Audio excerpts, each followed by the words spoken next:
We are here in one of the most famous, the most iconic sites in Uzbekistan, in Central Asia, heck, maybe even in the world. For all the trips that I've been on, for all the trips that I'm going on this year, this place right here is what I have been most excited about.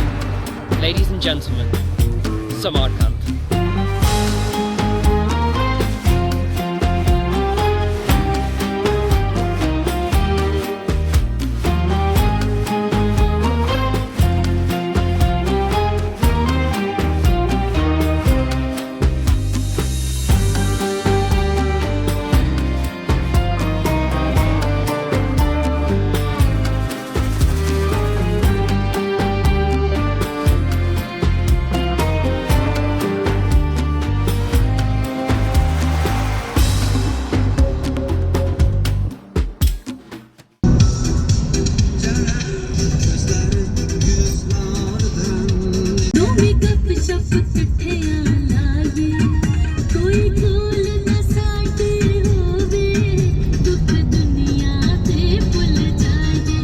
Okay, it is 5 o'clock in the morning. I don't know if he's... No, it's just, I don't know. I'm completely out of it. I'm going to stop some of my suitcase. Yeah, it wasn't a problem getting a taxi to the train station because my train is at 5:30. Sometimes these are the only train times. It's at 5:30 in the morning. Anyway, taxi driver was playing music at like full volume, driving like crazy, and I'm just so tired, and he was giving me his aux cord to be like, put some Pakistani music on. I was like, bro, I just want to sleep. But anyway, we're now here at the station, thank God. So we are gonna go inside and get our train to Samarkand, and I'm praying I can sleep on the train.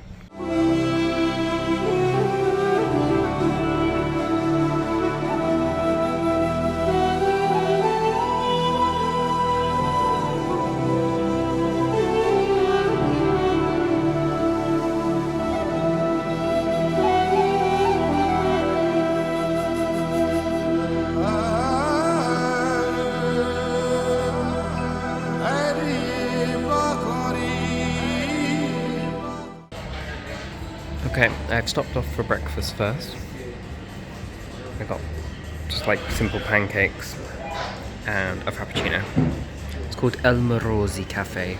There's actually a show here called El Morosi that we're gonna go see this afternoon. It's free, so exciting stuff. Alright, so after our breakfast, we have now arrived at the Gur-i-Amir, also known as the Amir Timur Mausoleum, so where the great Amir Timur was buried. Really beautiful. It's so...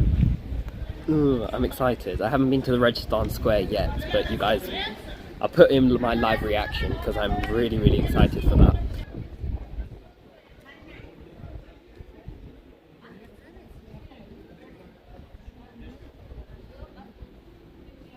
Now, I don't know when it would be a good time to come here because the security guard was like constantly standing in the arch, so I was trying to get like a really good photo and he just like wouldn't move.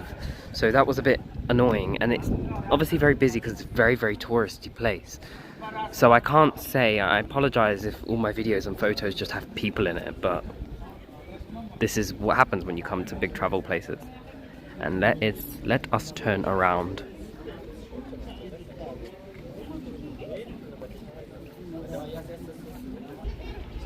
Right, enough chit chat, let's go inside. Right, so that's the man himself. Lived in the 14th and 15th century. This is the mausoleum. We are somewhere in one of the buildings.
This is the most beautiful thing I've ever seen.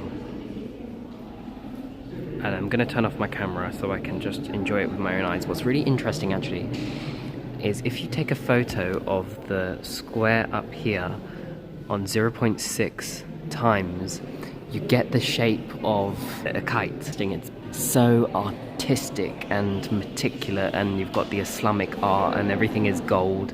It is absolutely stunning. So I know it is like a burial, and obviously right in the middle there you've got Emir Timur, and around you've got basically his sons and his grandsons. But it's just fascinating. It really is absolutely fascinating. I don't want to leave. Oh, she don't care about the red line, she just walked past. It's such a nice shape. And then as well as the shape, you've got the colour. And then inside it's gold, so you've got blue and you've got gold, and that's why I'm wearing blue. Again, you'll see people, everyone that comes to Samarkand wears blue. If you come here and you pack, just pack blue clothes, because it just works really nice and it looks nice if you take photos of yourself in the mausoleum, in the mosque, wherever you go. And again, you cannot enter here if you have shorts, and you cannot enter if you are a female and your shoulders are uncovered. We are going to walk to the Emir Timur statue. It's nice to know there's someone famous out there, a great hero who was named after me. You know, it's heartwarming, it really is. So we're going to be walking to the statue now because I drove past it and it looked quite nice. I need a selfie with my twin. And then we're probably going to head to the Registan Square, the most famous part of Samarkand, Uzbekistan, Central Asia. Some may say the world. Definitely the Silk Road. So, excited for that. Then we'll get lunch, go swimming, go to the gym, you know, take it easy. And then probably go out, explore some more.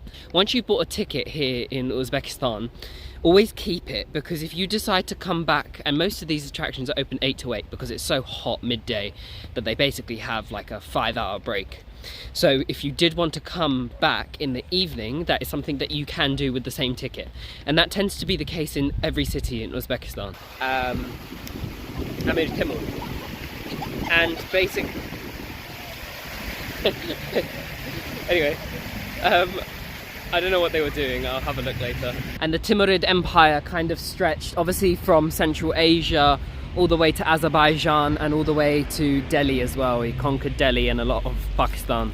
So yes, I don't know how to get there. Oh, I do actually. You go through the park, I saw. If you go through the park, then you'll be able to get there. There he is. There he is, ladies and gents. No, I don't need a taxi. Oh, what do they call it here? Registan Ensemble. Sounds nice. I prefer square. So, UNESCO World Heritage Site, Historic Centre of Samarkand and related groups of monuments on the 13th of December 2001 have been ascribed as a World Heritage List. What a surprise. Not. Honestly, if these weren't a World Cultural Heritage Site, nothing would be.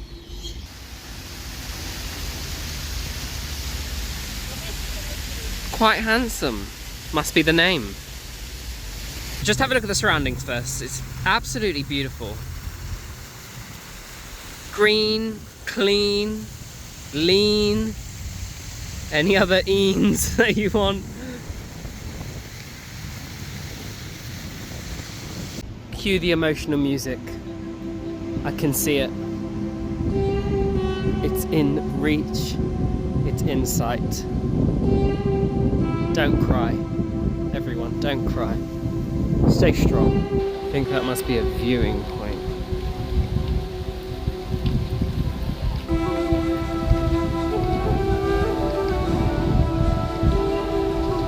Oh my god. Wow. Wow, wow, wow, wow, wow. It's beautiful.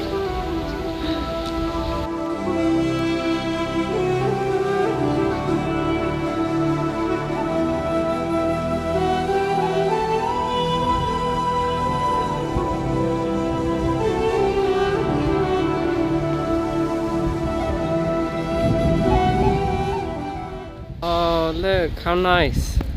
They're getting wedding photos taken here. I'd do the same. If I lived here and if I was married, which I'm not, so. Anyway, let's not let that ruin the mood. And the mood, ladies and gentlemen, is awe. Right, whilst I'd love to stand here all day and stare at these beautiful, beautiful madrasas, unfortunately that one's got scaffolding. Never mind. I do want to go in, so I need to find a way in. They got special treatment. I want special treatment. Right, as excited as I am to go inside the Registan Square, my battery is running low on my phone, number one. Number two, it's 50,000 and I don't have that much cash, so I need to go to an ATM. Number two. Number three, you actually need a ticket to go inside the grounds. We'll probably come back at night to see it after the show. But the thing is we have the show at 6 p.m. So I don't think it's wise for me to go there now. My battery will die, I'd have to leave, I haven't got enough cash. It's not looking good at the moment. Whilst we're walking to the restaurant, there's loads of tour buses, by the way, you'll see a lot of these. I'm just gonna say about Samarkand, in terms of my impressions, it's a lot more built up than Bukhara and Khiva. Khiva is a very different atmosphere. If you haven't seen that video, go and check it out. I'll put the link below. But yeah, Samarkand is more of a more modern city, but a lot of sites and all the kind of most famous sites that you see here in Uzbekistan, a lot of them are here in Samarkand. So this is probably the most touristy place of Uzbekistan. So it's expected that you're going to see loads of tour groups and everything like that. We've actually come round the back because that's where this restaurant is. But you get some good photos actually. So if you're coming to this restaurant, it's called Amir or something like that. Hopefully it's nice. If it's nice, I recommend it. If it's not, I won't. But nevertheless, on the way here, you get a nice view from the back of Registan Square. So maybe it's worth coming here just for that. Look at that, that's a beautiful view. You can see obviously that's the first one that you'll see, that's the one on the left, and then you can't see the one on the right, but beautiful, really beautiful. And there it is, that's the restaurant, Amir Khan. So maybe it will have a view. It's got a terrace at the top, it looks empty. So hopefully they have food, because sometimes you go to these places and they're like, oh no, sorry, we don't open until 7, and you're like, well, that's helpful, isn't it? Oh, it's really bougie. There is a terrace. I don't think they like seeing people up there because it's not very busy right now, but it's all about the views. This is the back of the Registan Square. But yeah, it's really bougie. They gave me a champagne list. I'm like, don't mind if I do. Joking, don't be haramis. Right, classic samsa. And I got strawberry mojito, which is so nice.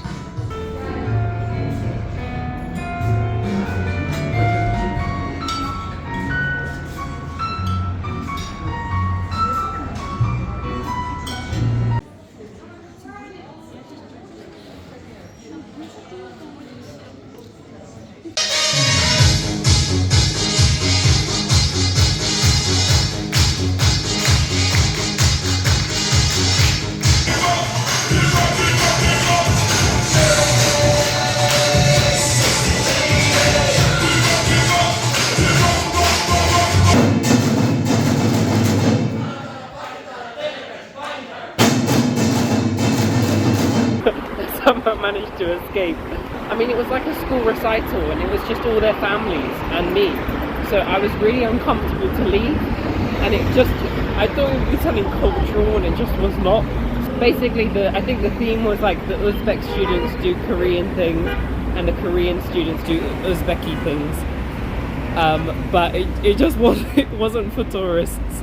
And then as I was trying to escape, the lady goes to me, she goes, "Are you okay?" I was like, "Yeah, don't worry about me." And I pretended to go on a phone call and left. I don't know what I was doing there. And I feel like I wasted so much time as well. Funny story, funny. About blessings in disguise, please tell me this mall is open. It's got an Uzbek telecom. And I need to sort out this bloody phone so I can do something. I can't do anything right now. and I don't know how to cross the road here. Oh shoot, I don't want him to run me over.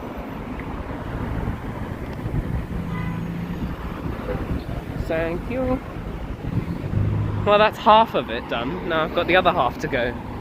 I wanted to go to the Registan Square for, not for sunset, but when it's at night. So I do need to go and find something to eat, but I was just going to walk there because I also have no cash.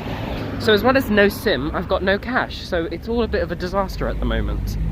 Major life update, so thank God, a million times. Praise be to God, I got my SIM card sorted. Luckily, after I left that recital performance thing, I found a mall opposite, went to the mall, I was like, Uz Telecom, is it here? And he was like, you have to go round the mall. Went round the mall, went to some dodgy travel agents, and there's like 1,000 people in there. And again, they don't care, they just weren't interested. I just gave her my phone, I said, top up. And then she gave it to her colleague, and he was do you know, this is one thing actually. There's a distinct difference between an immigrant and an expat. Usually only used if expat is used if they're white or if they're rich, immigrant if they're not. And I don't like it. So I'm going to call them this, Indian expat. And he did it in 2 seconds, and I thought, God bless you. Absolutely, God bless you. We need people like you in this world. He sorted it out, done, dusted, perfect, and I got cash as well. So all my life problems are sorted, aside from my battery of my phone. But anyway, we are here at a flagpole right now. This is nice, isn't it? It's a nice little park. Yeah. Anyway, I've actually walked down this path so that we can get a better view of that beauty of a flag. If you've noticed as well, my hat that I bought, the traditional Uzbek hat, I bought it also because it's got these same colours. Here in Uzbekistan, you will find 1 or 2 restaurants which are always top rated. Good reviews, maybe somewhat expensive, but even the expensive restaurants are not that expensive. But you don't find many, which is why it's always a struggle to find somewhere to eat. But there's loads of food places, it's just how much you trust it. I have a very sensitive stomach, so I prefer to go places with a Google review, because if I don't, I get an upset tummy and it can affect me for weeks afterwards, so I just would rather not go through that process. There's a whole range and there's a whole calibre for everyone. But even my lunch today at the really nice restaurant, it cost me £11. I had a drink, I had a starter, I had a dessert, and I had a main. So really, really good price. Kind of like what Turkey used to be a few years ago, before the whole inflation crisis and lira tanking and all that. I've actually taken steps back to retrace my steps because I am mesmerized by what I just saw. Bloody hell, wow. I don't think that counts as swearing, right? YouTube is not gonna demote me to even less subscribers than I already have. I wish you guys could see my face right now. There you go. Wish granted. Most of the people here are actually locals. You think that, oh, this is going to be really, really touristy, and no. Most people here, just like in Bukhara, just like in Khiva, they are locals, and I love that. So I am just sitting here on the steps as the locals do.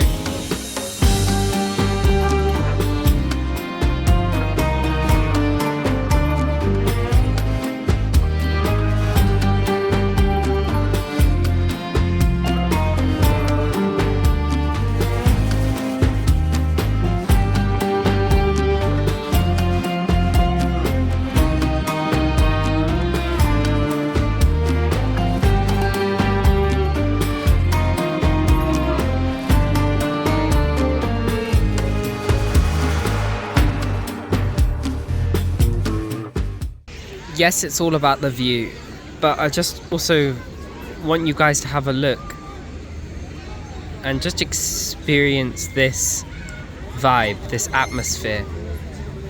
Families everywhere, locals. There is a proper viewing point, but to be honest, I think the view is probably better if you're actually down there. But is looking for Abdullah. If anyone sees Abdullah, please let us know.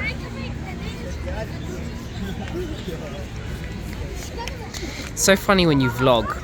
All the ladies cover themselves. They're like, no, like they don't want a photo of themselves. The children always say hello, and the men always give you dirty looks.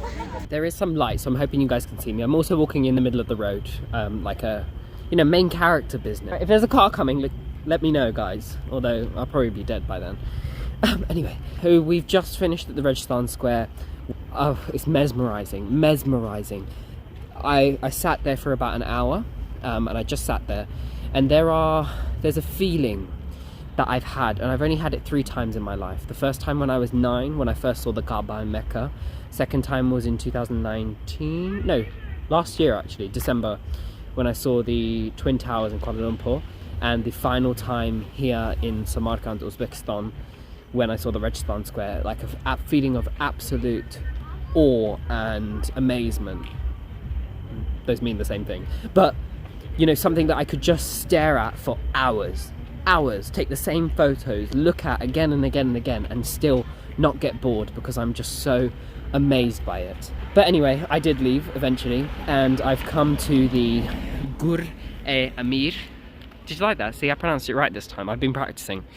So, the one that we came to earlier with the gold inside, but this time I've come at night.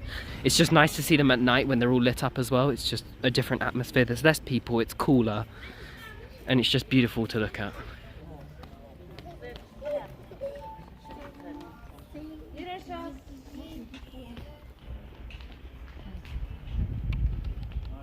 Yeah, I wasn't actually going to go inside. I was just gonna kind of take pictures outside, but the guy started shouting at me and he goes, have you got a ticket? Have you got a ticket? He goes, casa, casa, casa.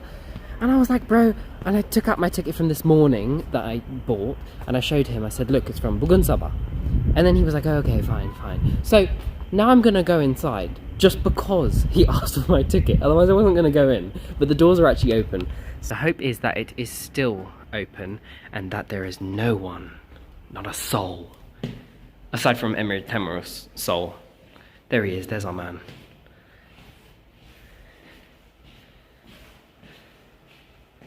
Oh, I'm excited. Are you guys excited? It is open. Oh my god.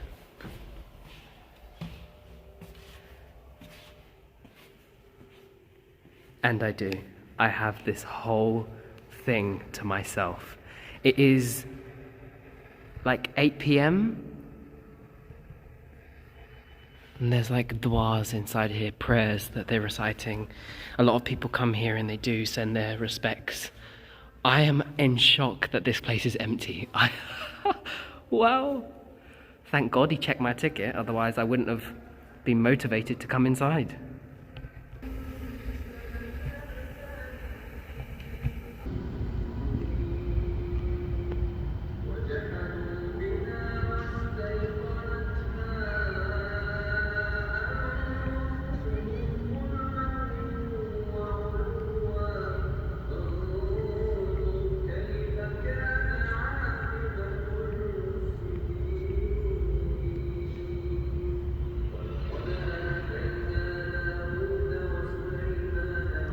Bloody hell, I thought I was being curious and I opened that door and I saw a boiler and I got so scared. I got so scared. There is a legend. The legend was that no one was supposed to open his tomb, and when they did, a week later, there was an inscription that said there'll be like a person on this earth who's more cruel than I am or whatever, and then apparently a week later Hitler declared war on the world, so I need to look that up. It might not be Emir Timur, but...